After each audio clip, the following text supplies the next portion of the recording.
Hey everyone, this is Dr. Casey Johnson. Thank you so much for taking time to listen to the Unlock Wellness podcast. I know you're going to love today's episode with Michelle Cehn and Toni Okamoto. Michelle and Toni are doing amazing work, so I'm excited for you to hear everything that they're working on, especially the newest release of their new cookbook, the Friendly Vegan Cookbook. If you've been loving the Unlock Wellness podcast, be sure to jump onto iTunes, subscribe, and write a review. It really helps me out a lot, and I really appreciate all of the feedback and support. Also, be sure to follow me on social media to keep up with the latest podcast episodes. The best way to connect with me is on Instagram, Facebook, and Twitter. My username across the board is at Dr. Casey Johnson. That's DrKaseyJohnson. You can also check out my website at drkaseyjohnson.com. It has all of the past podcast episodes and more information about each guest under the Listen tab. Thank you again for listening. I hope this episode leaves you feeling inspired to start making positive changes to your health. Now it's time for today's episode. I hope you love my conversation with Michelle Cehn and Toni Okamoto.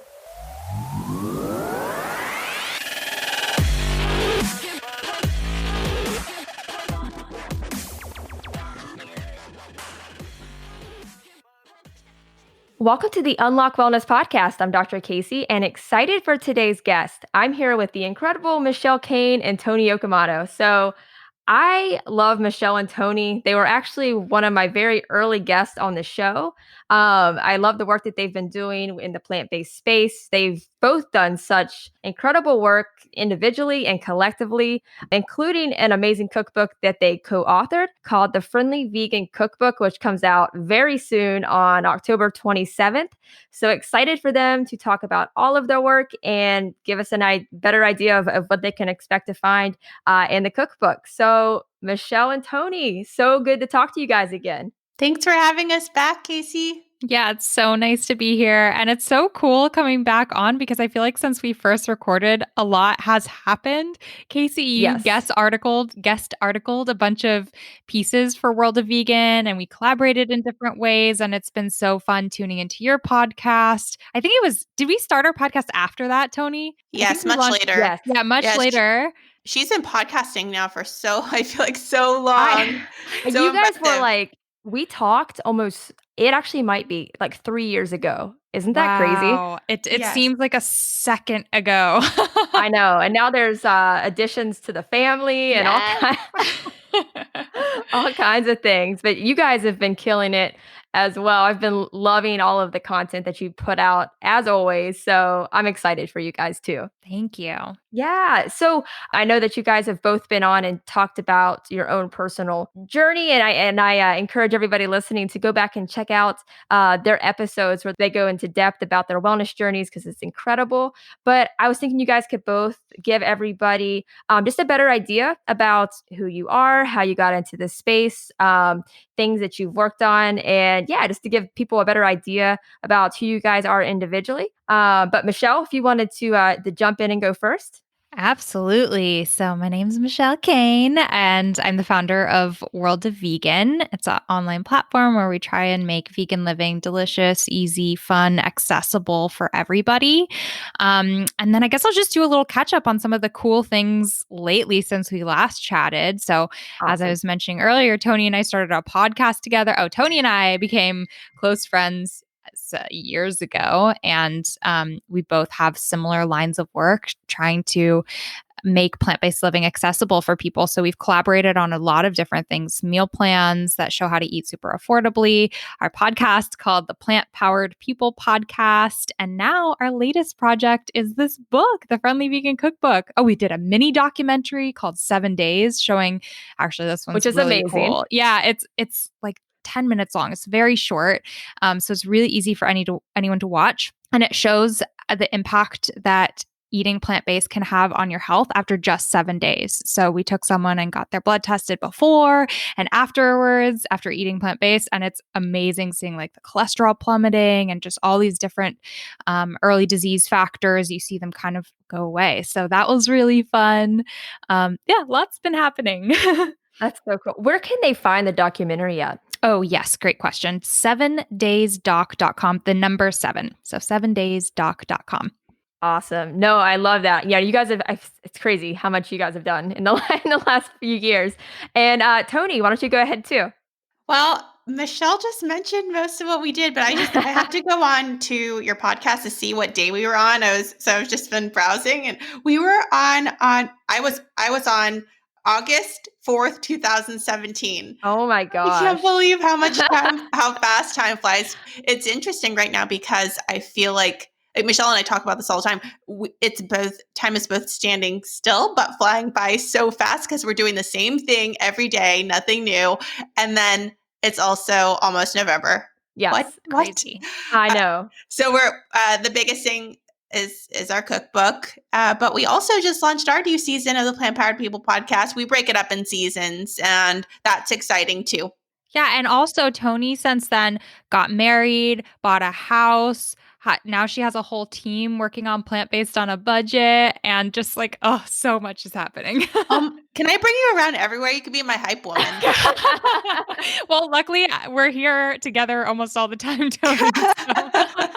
Toni, I remember the whole reason I even met Michelle after I had you on the podcast, and you like emailed me or maybe told me you're like, you need to get this girl named Michelle on. She's amazing. You'll love her. You guys will really hit it off. So you were the whole reason I even met Michelle. So she's your hype girl too, Michelle. I love it. Thank you. But you guys have done so much, which leads you up to the cookbook that you guys have been working on. So first off, how did you come up with the name, and kind of walk us through the process of how that's been and just your hopes for the whole cookbook? Okay, well, we'll start from the beginning of writing a cookbook. Michelle and I have been wanting to write a cookbook together for quite some time now. It's always been in our hearts, and we've collaborated on so many other projects. It's just been a dream project of ours to work on together. So we knew that, and when we decided to write a book, the first time, we were like, gosh, what is the need? What does the vegan cookbook space really need? And we thought, okay, maybe college cookbooks, maybe kid cookbooks. But then when we decided on the Friendly Vegan Cookbook, it just clicked and everything fell into place. And it really is a comprehensive resource of all of our efforts in the plant-based space. We have worked really hard to engage our communities in the friendliest, most approachable tone. And we really wanted to make sure that this book embodied that. And so that's my favorite thing about the book, is that whether you're a meat lover or a full-on vegan, there's something in this cookbook for you. And so that's my favorite thing. Michelle, do you want to share your fave?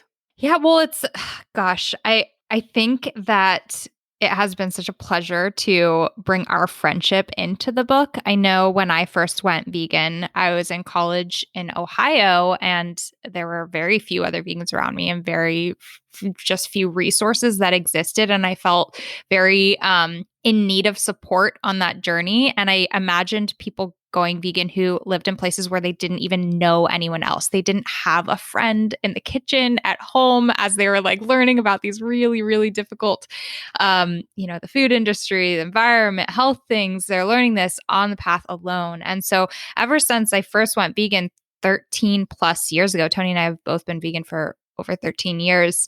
I wanted to be a friend for people who felt alone.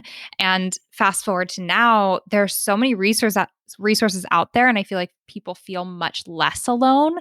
But we hear every day from our communities that people are like, I want to go vegan, but I have no support. My family's not on board. I don't know what to do at Thanksgiving.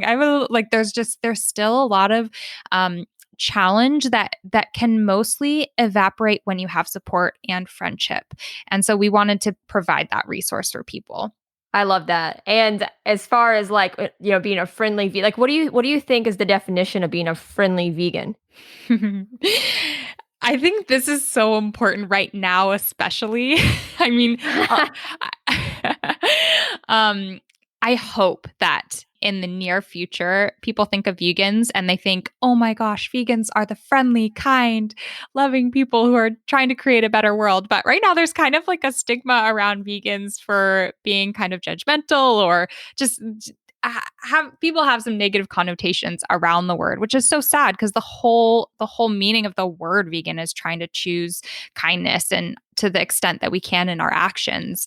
And so with the Friendly Vegan Cookbook, we just wanted to create that space where there's no judgment here. If you want to try a vegan meal, if you're like a diehard meat lover and you just want to try a few vegan meals or try Meatless Mondays, it's not all or nothing. There's everyone welcome at our table.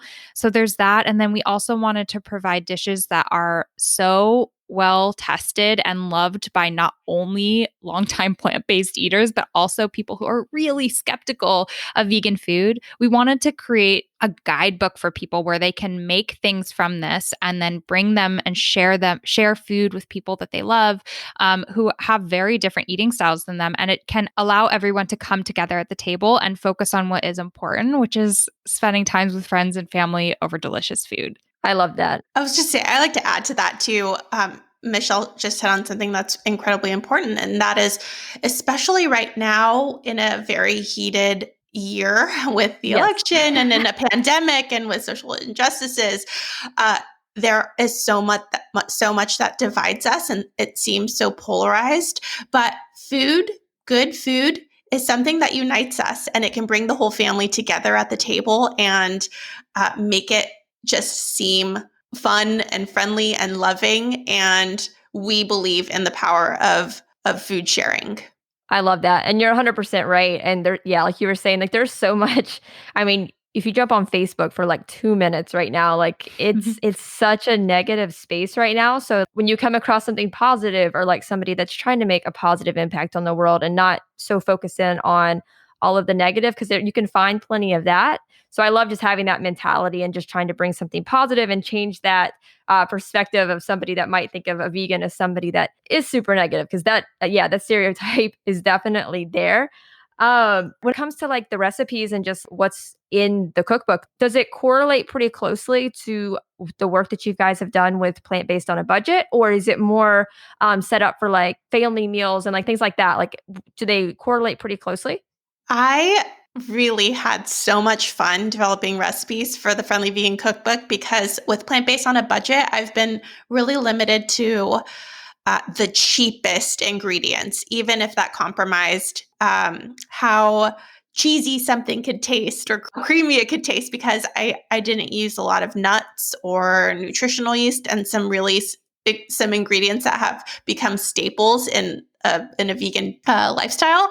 And so I loved that we focused instead on, of course, keeping costs down, but more so on making it the best meal possible, a meal that you could share with someone who super loves, we'll say, fettuccine Alfredo, the creaminess, and it's just a family classic. And we used almonds for the creamy base. And so it was really fun working with Michelle and trying these recipes using ingredients that I don't usually use on plant-based on a budget.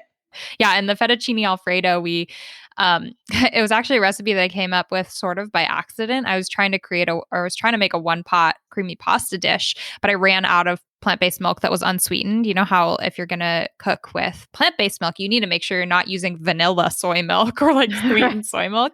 I ran out of the kind I usually use. And so I was like, well, I have almonds and I have water, of course. I'm just going to whip up my own. And so I took my blender, blended up the almonds, strained out the pulp, and I had nut milk to use in my pasta dish. But I had put way more almonds than you normally would in almond milk. So it came out really, really creamy. And the end dish, I tried it and I was like, whoa, this totally transported me back to when I was like 8 years old, like downing some fettuccine Alfredo. I think with a few tweaks, this could like totally nail it. But yeah, making your own plant-based milks or even cheeses is so fun. It's really surprisingly easy and satisfying. But if you don't want to make your own, of course, the stores have so many options these days in many places. Definitely. And I know we were kind of touching on just the craziness of the time, but I think it's amazing for a resource like this to come out specifically right now, especially with quarantine and everything going on, one, people want to actually eat better so they can be healthier to fight off anything that may come their way. But also, people are forced to cook more right now. They're forced to be at home. The food options are limited. They can't go out like they used to. So people are like looking for more and more resources and just trying to be healthier. At least that's what I've noticed. Like I've had more questions come in lately about going plant-based just because they've had more time to research and they have to, like they can't go out to eat like they normally would. Yeah. And the other thing is when you're shopping, most people right now are trying to shop less frequently. And the beauty of eating plant-based is a lot of those ingredients can last a lot longer, especially if you're getting like frozen veggies and frozen fruit. Other than fruit and veggies, a lot of your pantry staples, you don't have meat going bad in the fridge. You don't have dairy going bad in the fridge.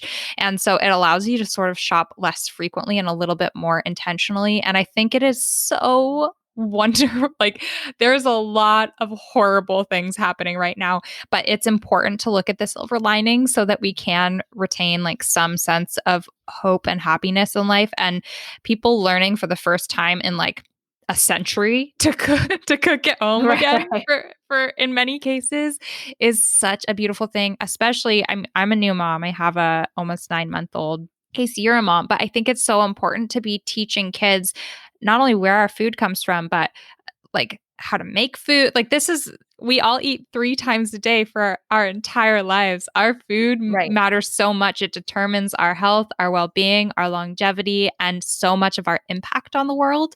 And so being able to show kids an example of spending some time in the kitchen, and if they're really lucky, the garden. Toni's been gardening a lot lately, which has been really inspiring Love me, that. is such a positive thing. Michelle, I'm laughing at eating 3 times a day. Sure. Okay, sorry. Eating like 9 to 12 times. There we a day go. for me. Oh man, no, that's so true. And Toni, I would love actually if you touched in on just because I know I remember our episode you went on about just planning better for shopping and like being able to do it on a budget and buying in bulk. And I know like if people are new listening, they haven't heard just how easy it can be to plan that kind of thing out so you can shop less. And would you mind to give a few tips on that? Because I think it would be super helpful, especially just like right now in this current time, just because like we have to do that now more than ever. Sure. I love meal planning. Meal planning is actually it requires some work, and so I understand why people have reservations and hesitations, and I understand that, but we have done the work at plantbasedonabudget.com. We have free meal plans for people to get started. And then Michelle and I worked on some higher quality ones that have a printable grocery shopping list and everything that someone would need to spend only $25 a week on food. But if you feel confident in your own meal planning skills, what I recommend doing is just looking into your pantry and into your refrigerator and taking note of what you already have and trying to build on what you have already purchased so that you're not going out and buying a lot of groceries that you don't need. I know that for myself, when I go to the grocery store without a meal plan, I buy some peanut butter, but no jelly. I buy some pasta, but no pasta sauce. And so just being thoughtful about what you're putting together, and it doesn't have to be complicated. It can be frozen veggies, some crumbled tofu, pasta sauce, and pasta. It can be rice, brown rice with some chickpeas and some vegetables and a sauce on it. Putting meals together like that based on what you have, going to the grocery store and shopping with intention and not making impulsive purchases because you're hungry or because you didn't plan, and also using your time in the store the most efficiently. Planning your route in the grocery store is really important, and that's something I actually like about the planning that Michelle and I did. I learned the hard way by being like, okay, I need to go to the produce section, but then I need to go back to the frozen section because I forgot this. And then I need to go back to the produce section because I forgot my onions. And so being efficient, because time is also really important. So those are some of my favorite tips about the meal planning part, but also having the right tools in the kitchen and investing, if you can, in a good knife, a good pan, an Instant Pot or a pressure cooker or a slow cooker, just having the right tools and learning what is going to make your time in the kitchen the most efficient as well is something that I've found makes cooking more enjoyable. The last thing I'll say about meal planning is that I love having my batch cooking days because it makes cooking in the week a lot easier. If I'm having my batch of brown rice already cooked and my batch of chickpeas already cooked, I can whip something together really fast because half of it's already done. Same goes with full meals that are frozen. Like if I did some split pea soup in the freezer, I can just thaw that. And that just makes the after work experience so much better because I'm not making bad impulsive decisions like driving through the drive-through or spending some money that I don't have or want to spend. Absolutely. And it just, yeah, it saves time. So like, especially, if you have kids, if you work crazy hours and have kids, like all of that. And, Michelle, I'm sure that you've seen that extra, especially, you are a mom now and you have to like coordinate crazy schedules and still have time to eat and coordinate all of that. So I'm sure you've noticed that being super helpful as well, right? Yeah, definitely. I have a couple things that have helped me a lot. One of them is making sure that I have like at least 2 or 3 fallback meals that I know I have at home always that I don't have to shop for. And if I'm ever like, oh shoot, I didn't plan tonight. I don't know what to make for dinner. I always know I have like pasta and tomato sauce, and maybe I have some veggie meatballs in the fridge or something like that. Or like it could be, stir-fried veggies and a grain or whatever. It could be one of my favorites is just I'll always have like tortillas in the freezer and then a can of like refried beans, and then you can make a quick burrito with whatever else you have. So having some meals that are so familiar you can whip them up in like 5 minutes without even using your brain or a recipe that you can fall back on. I think that's really, really helpful. And it takes sort of the pressure and stress off of meal planning because Toni, you were like, it does take a little bit of work to meal plan. When we were creating the plant-based on a budget meal plans, and every single one, like either Toni or I had a moment like curled up on the ground crying because it's so hard. We made those so that they were like perfected. Everything that you buy at the grocery store, you use in your recipes for the week. And so everything had to match up perfectly. So that was a little bit, you don't have to go to that extreme level of perfectionism in your meal planning, but it can take some effort and learning. And then the other thing that I would say is in the beginning, if you're just starting to cook from home for the first time, keep in mind, it's going to take you so much longer in the beginning than it will a few months down the line. Even cutting an onion, someone who's new to cutting an onion, that process can take like 10 times longer than if you are practiced and you can do it in your sleep. And so really push through those times where you're like, oh, I feel like I'm just spending my whole evening in the kitchen. You're practicing and sharpening your skills so that it's going to become easier and easier. And these are tools that are going to pay off for the whole rest of your life. I love that. Have you guys been asked any other, not objectives, but like any other tips like that for like people that are new to cooking that you think that would be helpful besides things like that, the tools, the planning? Have you guys heard of any other questions or like just helpful tips that people have had? I was just going to say finding recipes that are suitable for the whole family. And I'm going to plug in the Friendly Vegan Cookbook because Michelle and I both have family members and friends who eat meat, who eat cheese, who eat everything. And when we're sharing food at the table with our own family and friends, we need to make sure that we're having food that everyone is going to enjoy. And that helps you avoid all of the complaints, especially if your parents. I know that that's a struggle that my friends have, is that their kids are a little bit pickier, and you just have to have something that pleases everyone. So picking your recipes is really important as well. For sure, especially around Thanksgiving. Oh, yes. Yeah, we actually have a whole section in our book. Well, we have a few like sample menus for people. So, like a dinner party and a summer barbecue, but then one of them is the holidays and Thanksgiving. And so, we made sure in this book we wanted to cover people's main bases. So, the familiar recipes that they were used to eating growing up, we wanted to perfect and veganize those. But then also, when you're going to sit down at the Thanksgiving table, which is the top struggle for many people who go plant-based. We wanted to provide delicious recipes. So we have a green bean casserole and a stuffing. We have mashed potatoes and gravy. And even for the holidays, we have a really delicious eggnog, all just made from plant-based ingredients instead. So that's super helpful. I love it. And with both of you guys have both been vegan for, you said 13 years? Yeah. About 13 years. And I'm at about 5 years. Woohoo! So, yeah, but so a lot of people listening are very, very new to this. I think having the Thanksgiving discussion would be super helpful.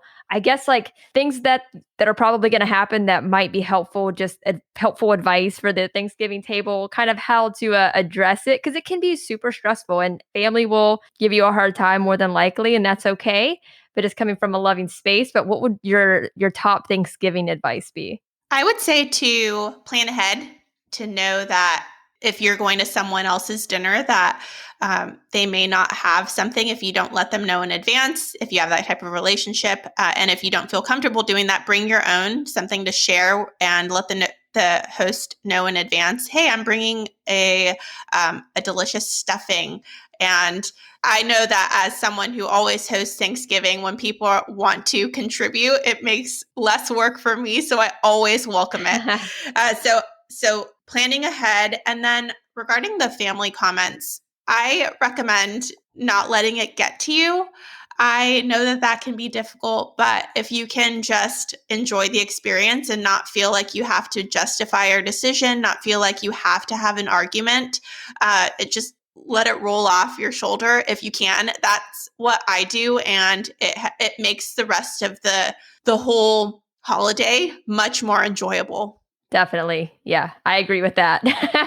What about you, Michelle? I completely agree. For me and for a lot of people that I hear from, one of the hardest things about sitting down at the Thanksgiving table with your family is the emotional side of it. So practically, you want to be able to eat food and not be hungry. And so, yes, bring food, and sharing good food is such a positive way to just spread delicious vegan food into the world.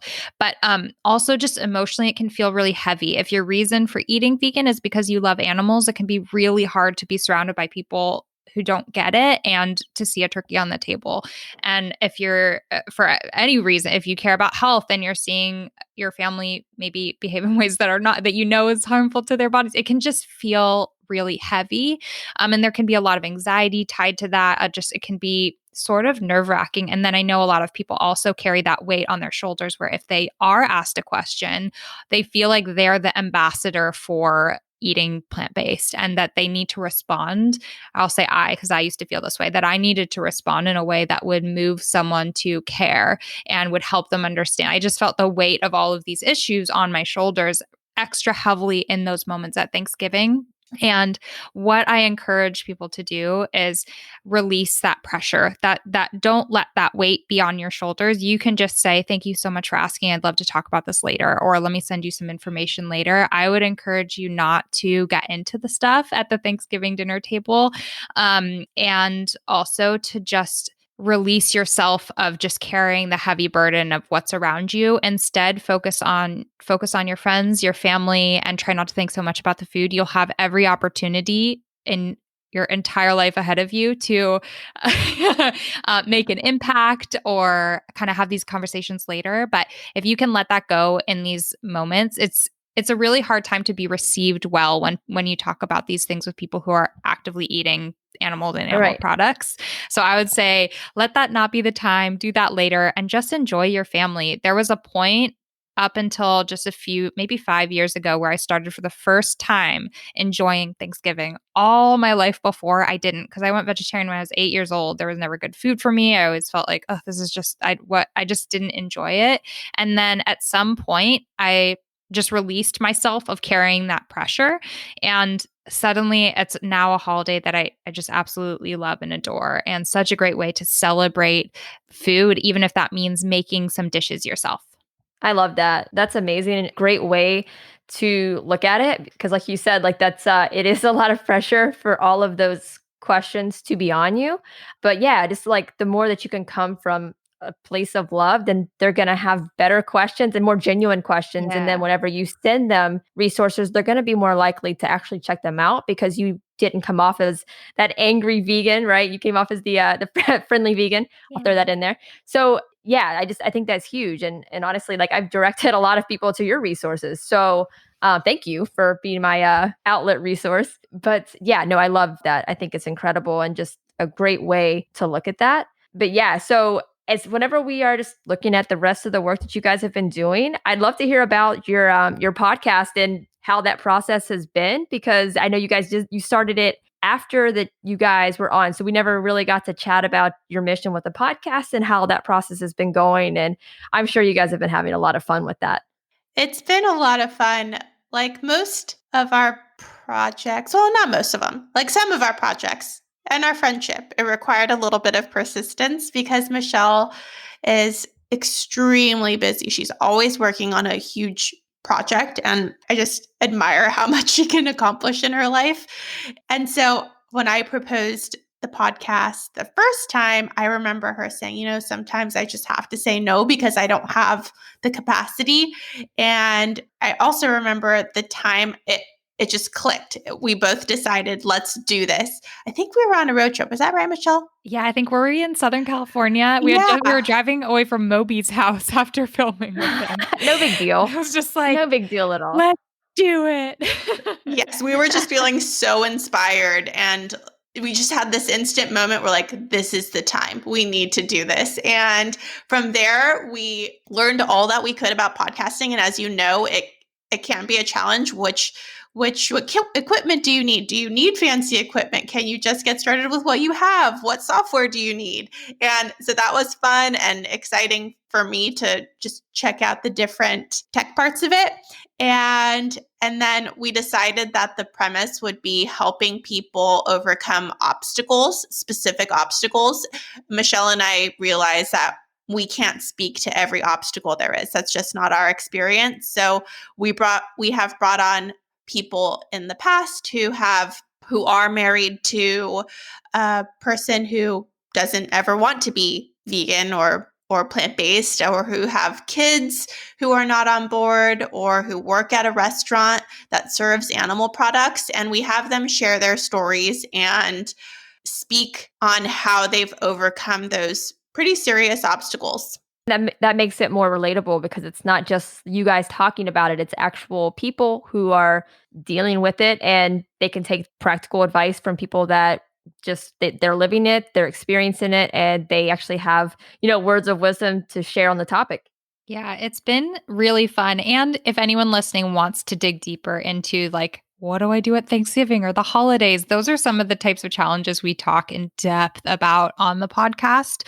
Our latest episode actually is called Eating Vegan in Social Situations. So we go through all the different social situations that one might encounter, work parties, dating someone not vegan, the holidays, all of it, and kind of explain our tips and strategies for feeling really confident in those situations and feeling a lot more comfortable that we've experienced over the past 13 years. So I hope that it's a good resource for people. And I just have to say, Casey, oh my gosh, I am so impressed by the consistency you've had over the years. So Toni and I do our podcast together. So we're able to hold each other accountable and like calendar things and like have to show up. But I have to say, it is a massive undertaking. It is a lot of work, and staying consistent Definitely. is hard when life gets busy, especially. And you have been like the most consistent podcast right now. So I'm so impressed. That means a lot. I will say though, I did take a tiny break during the COVIDness, just to kind of just take a little break. Yeah. But I do appreciate that. It really means a lot. It's it's not just recording audio and putting it out into the world. There's a lot of back end work that goes into it, as you guys know. Definitely. And you guys definitely go check out their podcast, the Plant Powered People podcast, and give them a review. Give them the 5 stars, because the more reviews and 5 stars you can give a podcast, more people can find them. So go do that. Screenshot your review and tag us all in, and we'll share it on our end too, because they're both amazing, and I love you guys. So oh my gosh, if someone tags us in a in a review that they're That would be awesome. My heart would leap out of my body. Thank you so much for the shout out. Yeah. That's And awesome. Michelle, did you do the photography for the cookbook? I was going to ask you that earlier. That's a good question. So most of it, we had our photographer we've been working with for both Plant Based on a Budget and World of Vegan for years now. His name's Zorro. And part of the reason we did that, I was initially going to do all our food photography because I am a photographer and I love food photography. And I definitely wanted to bring that to our book. But I was super pregnant when I wrote the book. And I had this growing belly. And I knew, but by the time our recipes were all developed and we had to be in sort of crunch time of photographing everything, I was going to have a giant belly. I wasn't sure my camera lens would like fit over my belly. So that was part of the reason that we leaned on another photographer. But one of the things that I felt really passionate about is I think we eat with our eyes first. So we both Toni and I wanted to have a beautiful photo with every single recipe so that when you flip through the book, you feel inspired to get in the kitchen and get cooking. And I wanted to find a photographer that I knew his work would be even better than anything I could create. So I would feel like, oh, I'm so grateful that we brought in a photographer, and we absolutely did that. His photos are so stunning and gorgeous, and just they make me want to eat the pages of our book. That's amazing. No, I can't wait to see it and promote it like crazy. Is there anything else? I know that was a big project. So, is there anything else that you guys are planning for the future, or anything that you're working on that you just want to put out there and share for people to keep an eye out on, or to go check out? Well, Toni tells me like every day, we should create a course. We should write another book. We should Please do. We should create another documentary.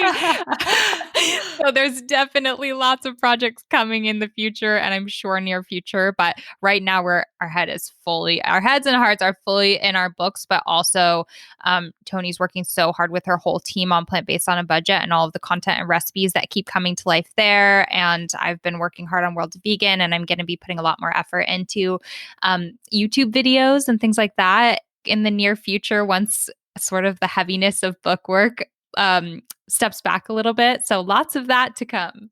Love it. Love it. What about you, Toni? Mostly what Michelle said. This has been a lot of our time spent. This passion project is finally coming to life, and we can't wait. And Michelle and I have a track record of pouring ourselves into a project and then kind of not doing the marketing part. And so we're trying to see it through and really give it the love it deserves. And so it's just kind of all consuming right now. I love it though. I mean, both of you guys really have done incredible work for the vegan space. I know that you guys inspire so many people and just make it more easy and just doable for everybody, no matter where they are in the space. So I definitely appreciate the hard work that both of you guys put in. And I think you guys should make a documentary about just the safety of kids in the vegan space, or something, or mom related, or something really, really awesome like that. I would be very down for that. That's awesome. Our 7 days documentary, when we first created that, is supposed to be the first of a big series. We want to, when we have time, we plan to continue making them, but take people from all different walks of life who have different struggles, maybe diabetes, maybe they are a mom, maybe they, whatever plant-based could benefit them, and then do a 7-day sort of, we transform their kitchen, we teach them how to cook, we show them what to eat, and we take the blood pressure and all of the blood panel before and after. So our hope is to continue our documentary work, our mini documentary work, into the future. So fingers crossed. No, I love that. And guys, what is the best way for everybody to follow both of you guys on social media? And I'll be sure to put all of that in the show notes for both of you guys individually, and Plant Based on a Budget, and World of Vegan, and all of the things. So, but what is the best way for people to follow you guys on social media? Well, if you're interested in checking out our cookbook, that is at friendlyvegancookbook.com. Our podcast is at plantpoweredpeoplepodcast.com, and our documentary. Wait, plantpoweredpodcast.com. What did I say? Plant Powered People Podcast. Oh, sorry. Yes, listen to Michelle. And then our documentary is at 7days.com. And if you want to find me, you can head over to plantbasedonabudget.com and Plant Based on a Budget on Instagram. Cool. And our documentary is actually at 7daysdoc.com. Oh my gosh, I'm failing. Michelle, you take that question from now. This is what happens when you have 7 million projects going on. Trust me, guys. It's okay, guys. So hard to keep it all in our heads. But yeah, and you can find everything we've got going on at World of Vegan at worldofvegan.com. On Instagram, we're just vegan at vegan. So that's where I'm most active. And then on YouTube, youtube.com/World of Vegan. And I hope to connect with all of you listening. And thanks for tuning in. Thank you so much for having us on. We're so grateful and can't wait to get the book in your hands too. Oh, I can't wait. And also, closing question that I ask every guest, and I think that you guys were so early on the podcast that I didn't do closing questions yet. So we'll get you now. So, but closing question, if you only had one piece of advice for the audience, maybe it's something that's helped you the most on your wellness journey or just personal journey, but if you just had one piece of advice to give, what would it be? And whoever wants to go first. I would just say that something that I hear from a lot of people is that they tried it, it didn't work. And I recommend instead to just keep going. It doesn't have to be a perfect journey. It can have many mistakes that are intentional or by accident. And you just keep choosing plant-based options wherever you can. And over time, if you want to, adopt a fully plant-based diet when you're ready. I love it. No, that's perfect. I love it too. I was going to say pretty much the same thing. It's important to remember that there's no such thing as a perfect vegan. So if you are striving to eat healthier, eat kinder, and choose plant-based foods and be vegan, let that weight of perfection fall off of you because there is no such thing. And if you're not there yet, even just trying some plant-based meals or try a recipe, pick up a cookbook, whatever it is, each little step is really a positive thing and worth celebrating. So sending you all much love. Love it. No, you guys are both amazing. Thank you so much again for coming on again. I'm excited that we should connect more than every 3 years. Yes. But super thankful to be connected to both of you. You guys are both very, very inspiring. And guys, go give them a follow on all of their things. Go check out the new cookbook, tag in your favorite recipe, write their review on their podcast, and just give them both an incredible amount of love because they're both very, very amazing. So guys, thank you so much again. Thank you so much. Thank you guys so much for listening to today's episode. I hope you loved my conversation with Michelle and Toni. They're doing so much positive work, so be sure to give them a follow on social media to keep up with everything that they've been working on. Also, be sure to check out their podcast, write a review, and also, most importantly, go pick up their newest cookbook, the Friendly Vegan Cookbook, and be sure to share that on social media if you pick that up. I know that they would love that, and I already have a copy sitting in front of me since recording, and I can personally say that it's amazing. So go give them lots of love on social media. And if you guys love today's episode with Michelle and Toni, be sure to jump onto iTunes, subscribe, and write a review. It really helps me out a lot, and I really appreciate all of the feedback and support. Thank you guys so much again for tuning into today's episode. I hope you loved it. I hope it inspires you. And most importantly, I hope you take action.